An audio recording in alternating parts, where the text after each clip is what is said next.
She had never competed in a sanctioned inter-service shooting event before that morning. Her score would stand as the longest confirmed cold-bore shot in the recorded history of Fort Redstone, and possibly in the history of any open-range competition on American soil. That is not a sentence the men who handed her the rifle expected to type into any report.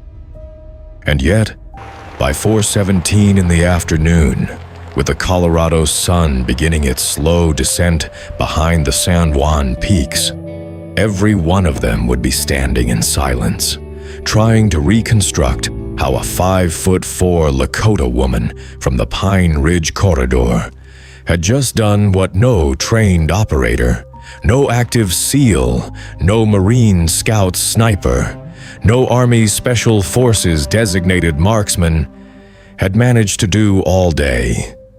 This is that story. But to understand it, you have to start at the end. Not against you, sir.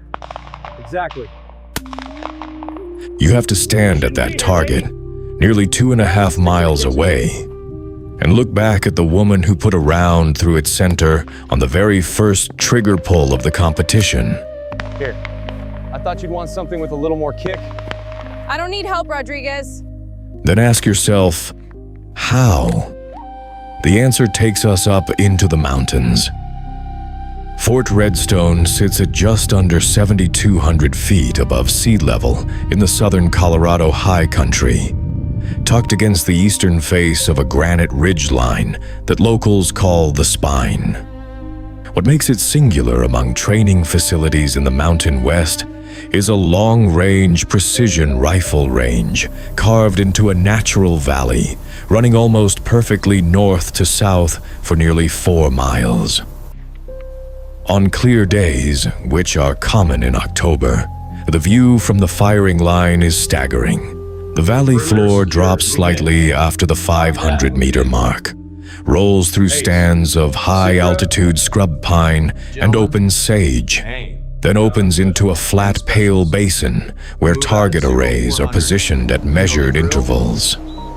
The farthest array, used exclusively for demonstration, the one no competitor in 12 years had ever struck on a cold bore, sat against a low earthen berm painted with a 2-foot orange square at its center. Stage 5 is ours. On the morning of October 14th, that square was empty of marks.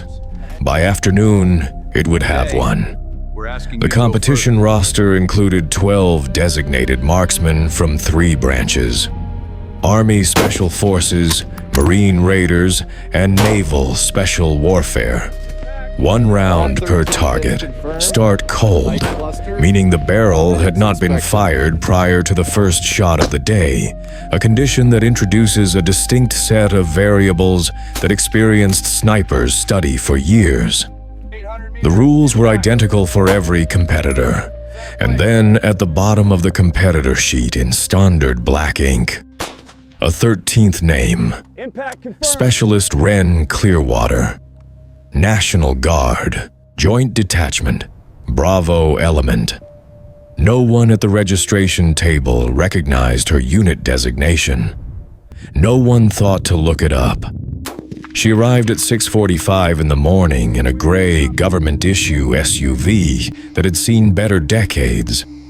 Not a tactical vehicle, not a unit transport, the kind of SUV you'd see parked outside a reservation clinic or a county office, dented on the rear quarter panel, one wiper slightly bent, government plates faded from too many high-altitude winters. She stepped out alone. No spotter, no gear team, no one walking beside her. She stood for a moment looking up the valley, eyes moving slowly from left to right. The way a person reads a page they have already memorized. Then she picked up a single kit bag, slung it over one shoulder, and walked toward the registration table. Standard multicam fatigues. No decorative patches beyond her name tape and rank. No unit insignia that anyone recognized. Hair pulled into a flawless military bun, black and tight. 5 feet 4 inches tall, eyes that registered everything and gave back very little. The men already on the firing line watched her cross the range. There were 12 of them, SEALs, Marine Raiders, Army Special Forces. Men selected by their branches specifically because they were elite among the already elite. Men who had trained for years in deserts and mountains and jungles to do exactly what this day was asking of them. You've shot this distance before? They looked at her the way people look at something that doesn't fit the pattern they were expecting. Nobody said anything yet, Not this rifle. but the silence had a shape. She signed in at the registration table. The clerk looked at her name, looked at her unit designation, looked at it again. Bravo Element, he said. What installation is that out of? Joint, she said. He wrote something, crossed it out, wrote it again. He didn't ask her to clarify. He also didn't look it up. She found her assigned position on the firing line. She set her kit bag down without opening it. She looked out at the valley. 2 firing positions to her right, Marine Raider Corporal Desmond Frey, 6 feet tall, broad across the shoulders, one of the most decorated marksmen in his unit, leaned toward the man beside him. She come to dance or shoot. Low enough to seem private, loud enough to carry. Several people heard it. Nobody corrected it. Navy SEAL Petty Officer Braddock picked up a Barrett precision rifle from the equipment table and carried it toward her. That rifle is issued to operators who have earned the right to carry it through years of documented performance. Braddock had earned his. He extended it toward Wren with the theatrical generosity of someone handing something heavy to a person they expect to drop it. For the photo op, he said. Ladies first. There was laughter. Not loud, the kind that doesn't need to be. Wren looked at the rifle. Then she looked at Braddock. She took the weapon with her left hand on the stock, her right hand checking the bolt without looking down. A single practiced motion that takes most range-trained civilians 6 months to stop thinking about consciously. She set it on the mat beside her kit bag. She said nothing. No one apologized. No one stepped in. The laughter settled into the casual comfort of men who did not expect to be challenged. What none of them knew, what the registration clerk hadn't looked up, what the laughter hadn't left room for, was that the woman they had just dismissed came from a place where reading the land was not a skill. It was survival. Where her grandfather, Thomas Clearwater, had spent 60 years on the Pine Ridge and the Badlands, learning to read wind and terrain with the kind of attention that gets passed down like a language. Not in classrooms, not in manuals, but lying prone in August grass, watching a pronghorn at 400 yards, while an old man's voice said quietly, "Read the grass before you read the animal." She had been 7 years old at the first time he handed her a rifle. Yes, sir. By the time she was 19, she had been shooting at distances these men had never attempted. None of that was in any file at Fort Redstone. Your call sign. Yes, sir. 11 of the 12 listed competitors had accumulated a combined 87 years of formal precision rifle training between them. I know it is. Specialist Wren Clearwater had no documented military marksmanship certification on file. Her grandfather had started teaching her to read wind and elevation at age 7. There is a difference between those two things. This story is about that difference. Drop a comment right now if you already have a feeling she's about to do something these guys will never forget. Let's see how many of you called it from the beginning. At 8 in the morning, Colonel James Hayes called the competitors together at the briefing shelter. He spread the range diagram across the table and began. Gentlemen, a brief pause. He glanced toward the back row. And specialist. That was the acknowledgement. One word. Then he moved on. Wren sat in the back row with her arms crossed and her eyes forward. Around her, the 12 men leaned in, asked sharp questions, traded knowing looks.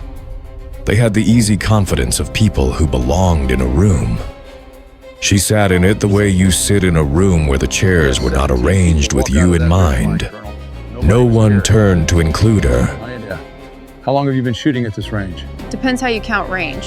The first distance that mattered was about 400 yards. How long have you been shooting at No one asked her opinion. The first distance that mattered was When Hayes described the farthest target at nearly 2.5 miles, with 0 confirmed hits in 12 years of competition, several men exchanged glances that carried an entire conversation without words. And the proud ones miss. She was not part of that conversation.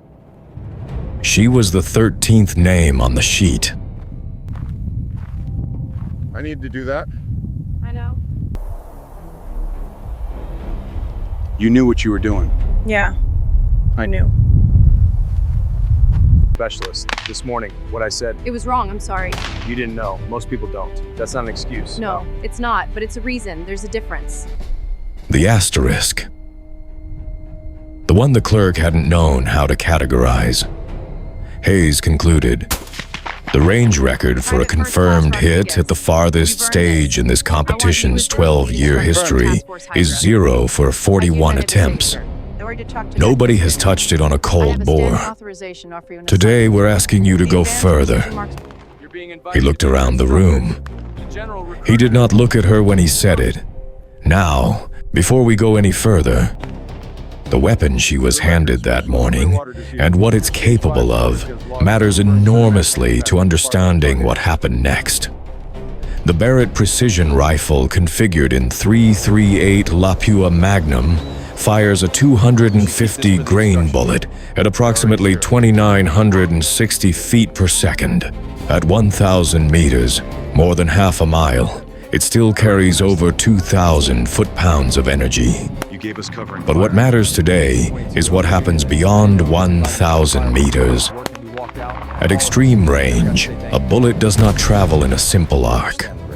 Gravity pulls it down. Wind pushes it sideways.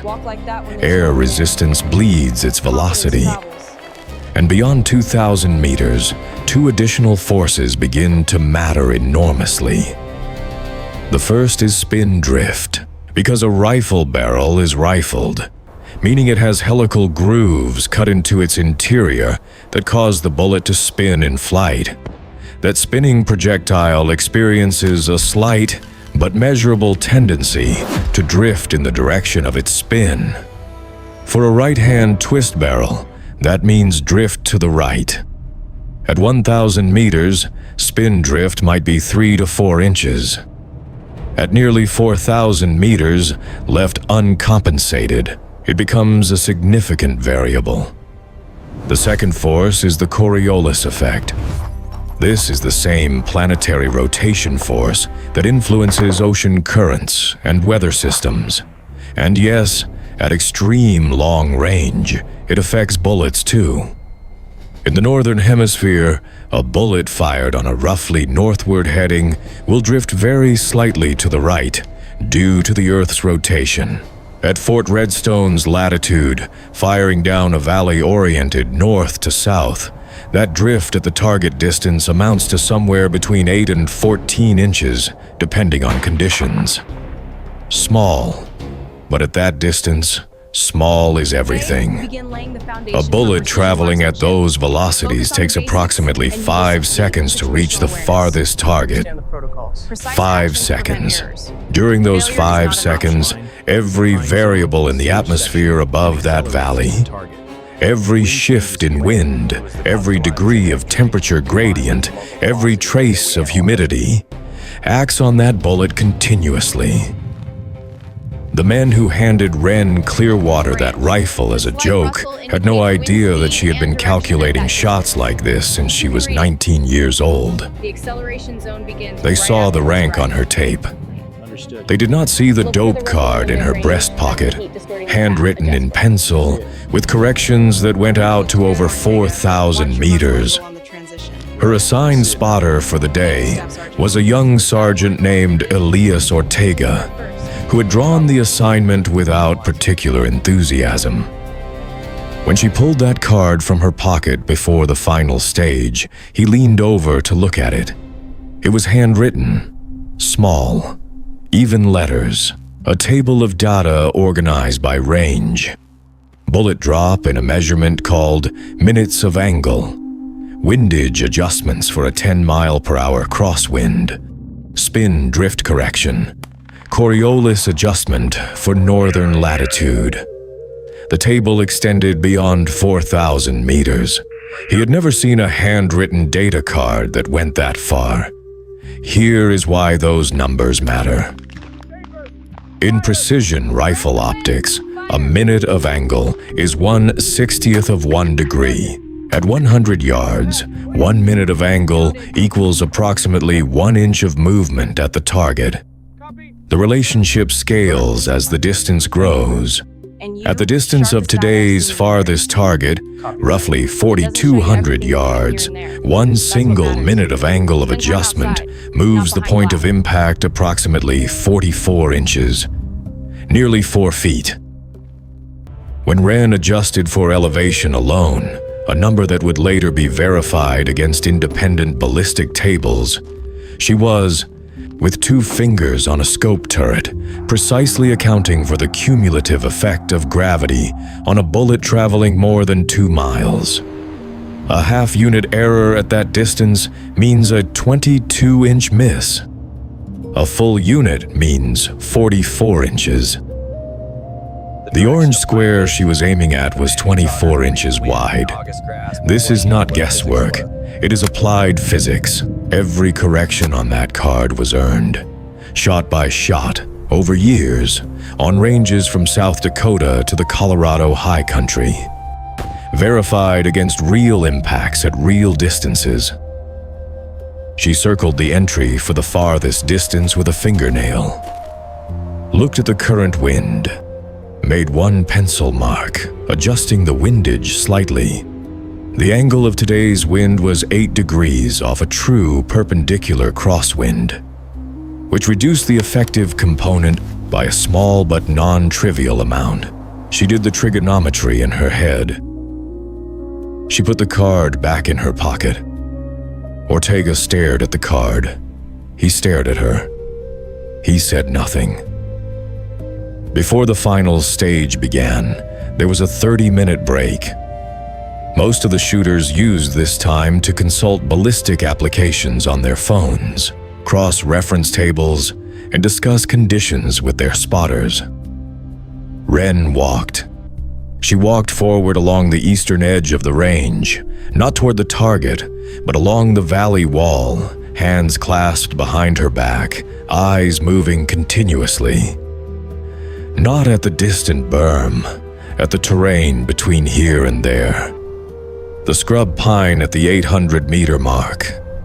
The sage in the open section. The heat mirage rising from the pale basin floor in the distance. What she was doing has a formal name in long-range marksmanship instruction: environmental reading. And it is genuinely one of the most complex skills in precision shooting, because it cannot be fully automated. The most reliable real-time wind indicator available to a long-range shooter is the mirage. At distances beyond 1,000 meters, heat radiating from the ground creates a visible wavering of the air column above the surface, the same shimmer you see above hot pavement in summer.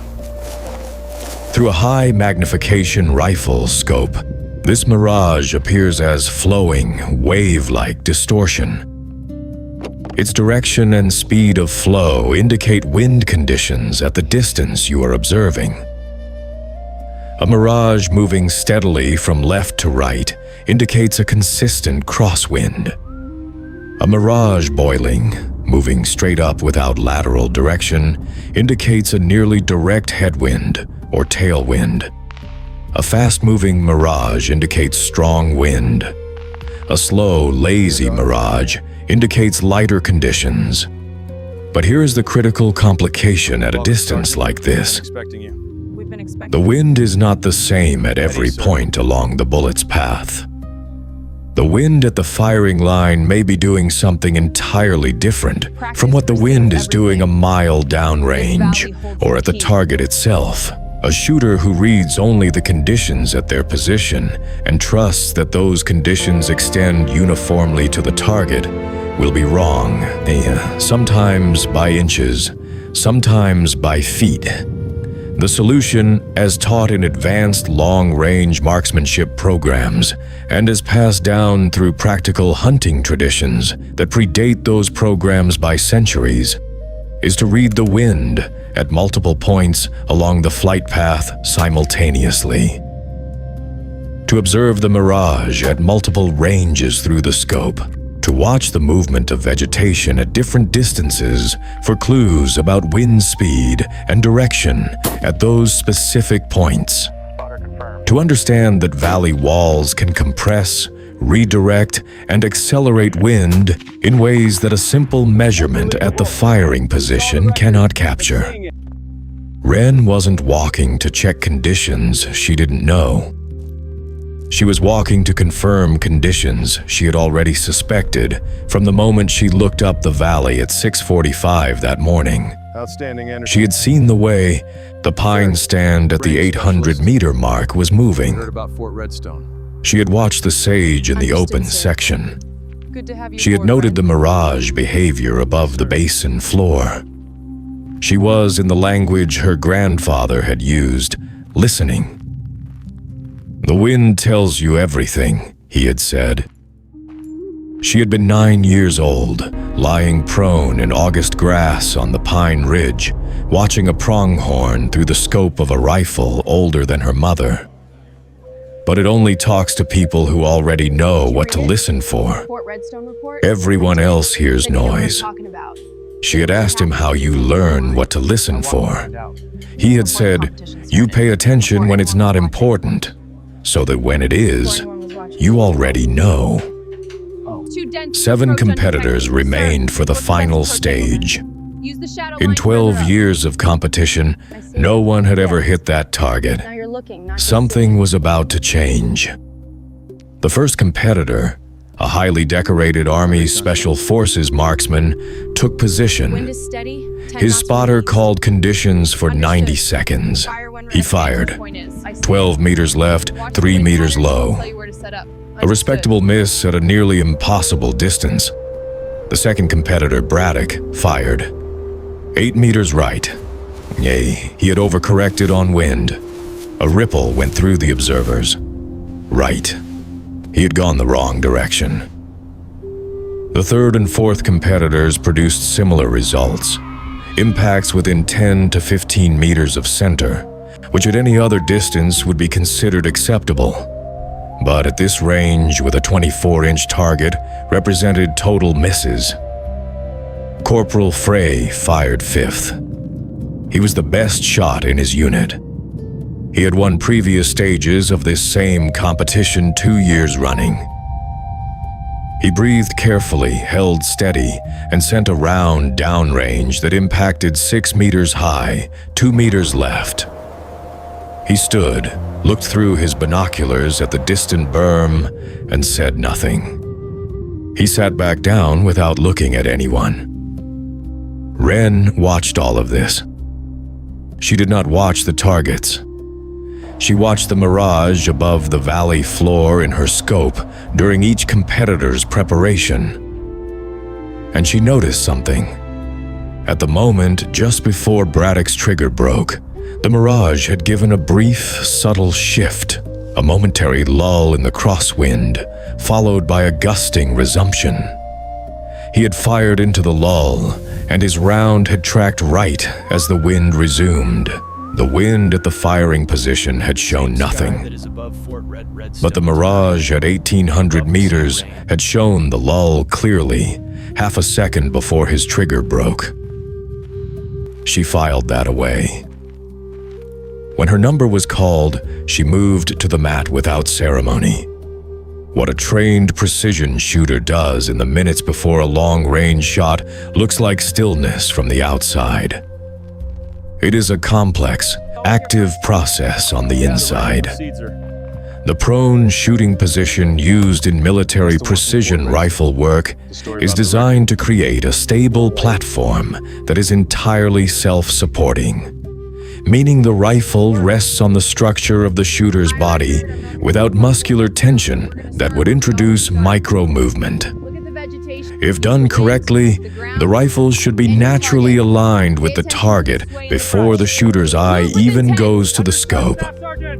If you have to press or pull the rifle to center the crosshairs, your position is wrong. Breathing control matters enormously. Most precision shooters exhale approximately 60% of a breath and hold, settling into a natural pause where the body is calm and the thoracic muscles are relaxed. The shot should break during this pause. At Fort Redstone's altitude of 7,200 feet, where oxygen density is roughly 77% of sea level concentration, managing this pause without creating hand tremor from oxygen deprivation adds another layer of complexity. Shooters who train primarily at low elevation often underperform at altitude for this reason alone. And then there is the trigger. The instinct is to pull it. That instinct moves the rifle. What actually works is to apply continuous, increasing rearward pressure with the pad of the index finger. Not the first joint, not the tip, until the trigger breaks without the shooter consciously deciding when it will break. This is called a surprise break, and it is the foundation of consistent accuracy. Let's move to the next iteration. If you know exactly when the rifle will fire, you will flinch. You will move. The bullet will not go where you aimed. At that distance, a barrel movement of 1/10 of 1 millimeter at the moment of firing produces a miss. The physics are unforgiving. Wren slowed her breathing. Through the scope, the orange square nearly 2.5 miles away appeared roughly the size of a thumbnail held at arm's length. The heat mirage above the basin floor was flowing steadily left to right, consistent with a wind of around 22 miles per hour. But she was watching the mirage at a specific zone, between 1,600 and 2,200 meters, which she had identified during her walk as the area where the valley walls created a slight acceleration effect on the crosswind. The mirage there was moving slightly faster than at the firing line. Her effective wind load in that zone was higher than a simple anemometer reading would suggest. She had already accounted for it in her turret settings. She settled into her respiratory pause. She watched the mirage for 4 seconds. The lull came, then the same momentary reduction she had seen before Braddock's shot. A brief settling of the crosswind visible in the slowing of the mirage flow. Unlike Braddock, she did not fire into it. She waited. The lull lasted approximately 2 seconds.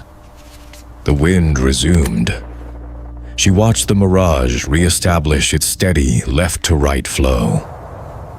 She pressed the trigger. Ortega had the spotting scope locked on the target berm. He did not blink. Behind him, he could sense the cluster of observers pressing forward almost imperceptibly. Osh Hayes, a general officer who had joined the group quietly, several competitors who had stopped their own preparations to watch.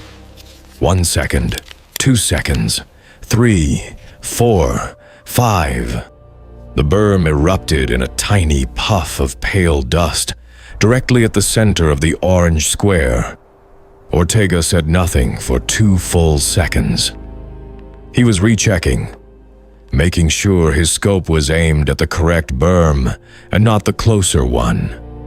He checked again. Impact, he said. His voice was strange, flat in the way that happens when the brain is processing something it did not predict. Center mass. Nearly 2,400 miles of confirmed flight. At the farthest target. The silence that followed was not the comfortable, professional silence of people absorbing a good result. It was the total silence of people whose working model of what was possible had just been broken without warning. Here. Frey set his binoculars down slowly. Braddock did not move. Hayes looked at his spotting scope, looked away, looked back. In the back of the group, a 2-star general named Darlene Kessler, who had flown in from Colorado Springs without announcing her reasons, wrote something in her small notebook. Wren Clearwater unloaded the rifle, engaged the safety, and placed it on the mat. She rolled onto her side, stood, and brushed a small amount of dry Colorado soil from her left knee. She said nothing. No one in the history of this competition had ever hit that target. The woman who had just done it had done so on a cold bore. On her first trigger pull of the final stage, with a rifle she had never zeroed herself. Colonel Hayes walked toward her. He was carrying a clipboard.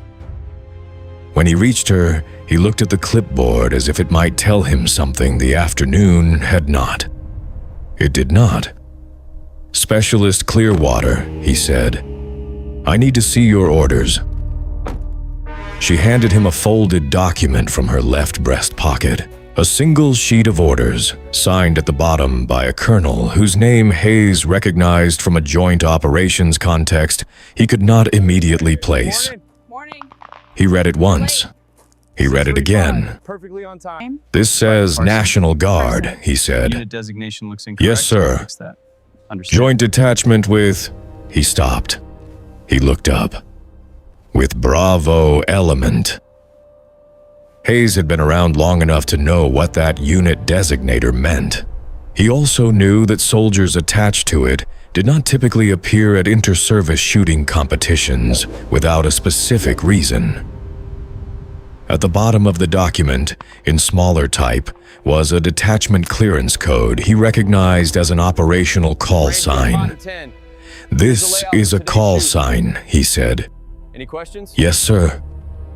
"Your call sign." Report ready, sir. She met his eyes. What are you seeing? "Yes, sir." Hayes looked at the document for another moment. Then he looked past Wren at the general, who was already walking toward them. General Darlene Kessler was 56 years old. She had commanded aviation units in 2 theaters, survived a rocket attack on a forward operating base, and was not easily surprised. She was also, it emerged, not surprised now. "Colonel Hayes," she said when she reached them. "I believe Specialist Clearwater's orders are in order." A brief pause. She was invited. Hayes looked at the general. He looked at Wren. He looked at the distance downrange where the spotting scope was still aimed at the orange square with its single new mark. "Invited," he said. "By my office. We had a report of her performance on the Sangre de Cristo training operation in 2022. I wanted to see it confirmed under competition conditions." 6 meters high, 2 meters long. Kessler looked at Wren with an expression that was professional and warm in equal measure. "I've seen it confirmed. The name Sangre de Cristo 2022 traveled through the observers like a current." Braddock heard it. He turned. The Sangre de Cristo Range, the northern extension of the Sangre de Cristo Mountains near the Colorado-New Mexico line, had been the site of a joint training exercise in the late summer of 2022 that had gone badly wrong. A simulated perimeter breach became an actual breach.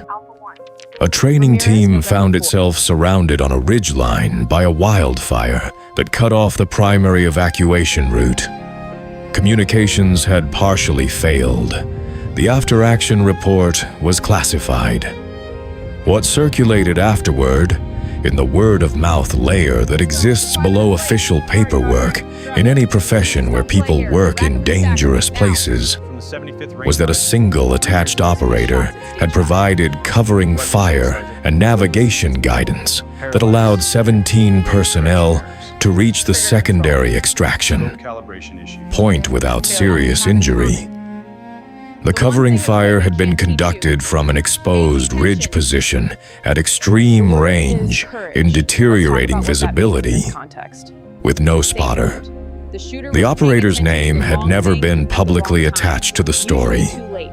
She had been referred to in informal accounts simply as the Ghost. Braddock had heard that name referenced 3 times in 3 different contexts over the past 2 years. He looked at the woman standing 15 feet away, with Colorado dust on her left knee. He looked at her left forearm, where her sleeve was rolled to just below the elbow. There was a tattoo there, not elaborate, not decorative. Coordinates in simple black ink. 2 lines of numbers. The kind of tattoo that marks a specific place, a specific moment that a person decided to carry on their body permanently. 2 minutes. Go. He had memorized those coordinates from the after-action report. His lips moved, counting digits. 70% confidence. He exhaled slowly. She's the Ghost, he said quietly to Frey. She's the one who covered the Sangre de Cristo exfil. Frey looked at Ren. He looked at the distant berm on the spotting scope. He looked at his own hands. If you know a veteran who would want to hear this, someone who understands what covering an extraction under fire alone actually means, share this with them right now. They'll understand something about this moment that words can't fully carry.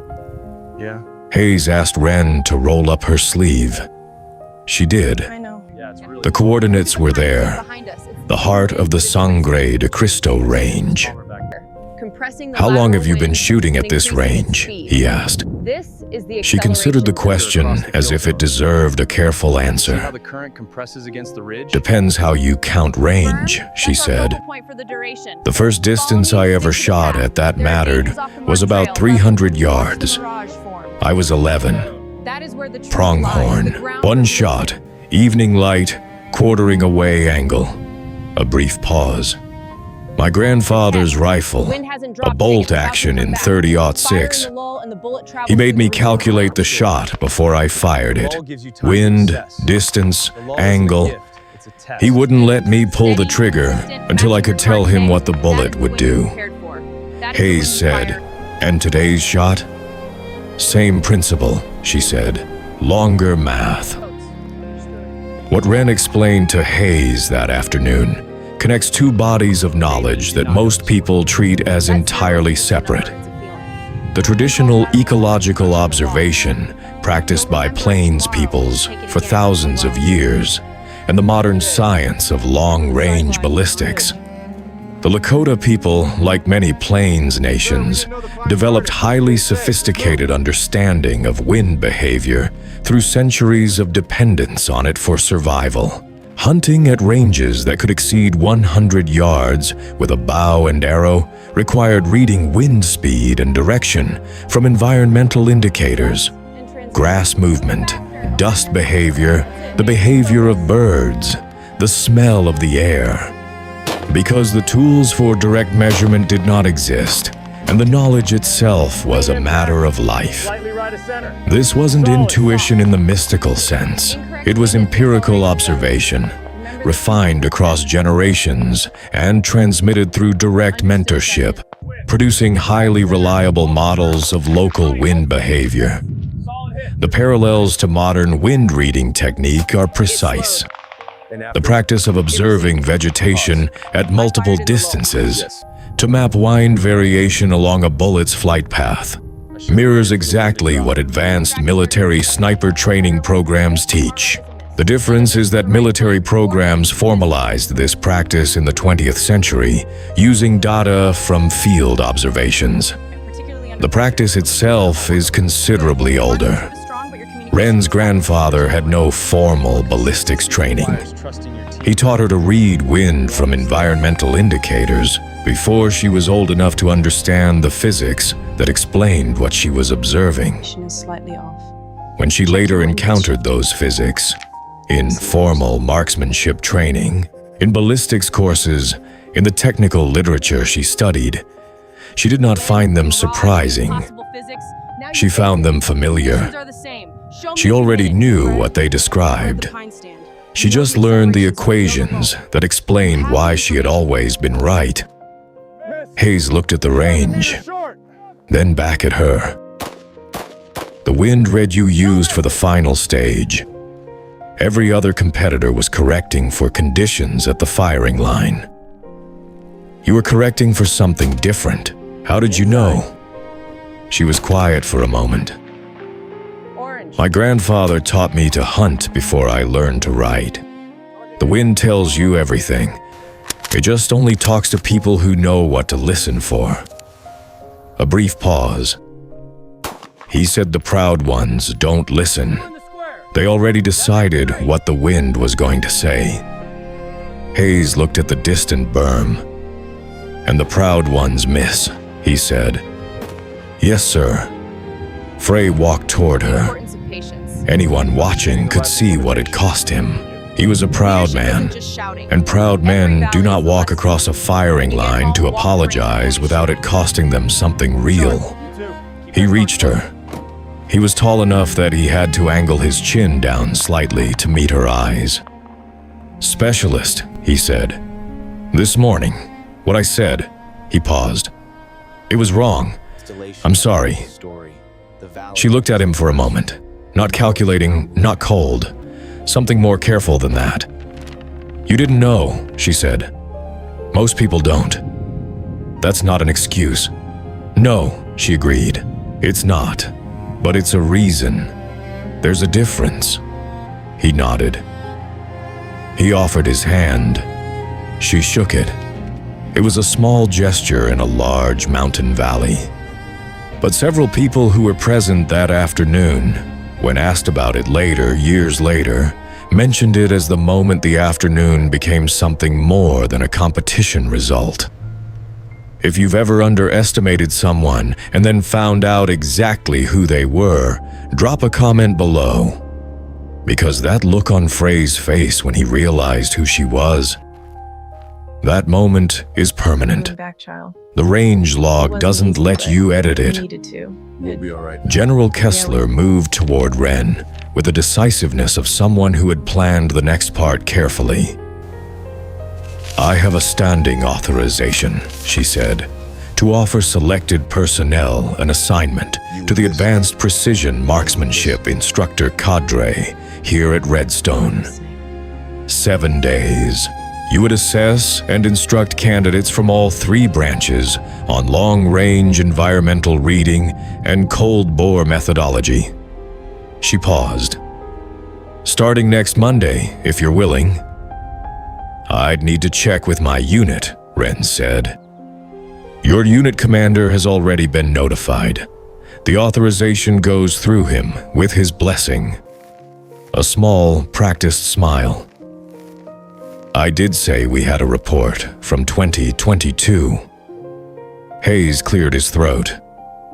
For the record, Specialist Clearwater, your final stage score is logged as a confirmed center mass impact at the farthest target in competition history.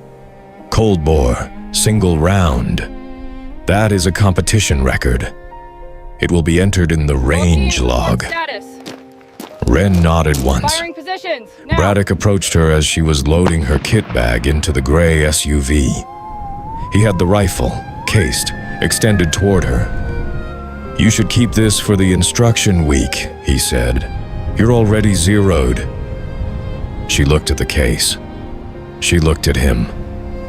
I'll need my dope card back, she said. He reached into his vest pocket and held it out. He had been reading it. She could tell from the angle of the pencil marks. He had been tracing the numbers with a finger. The coordinates on your arm, he said as he gave it back. I recognized them. She waited. My team was on that ridge line, he said. 2022.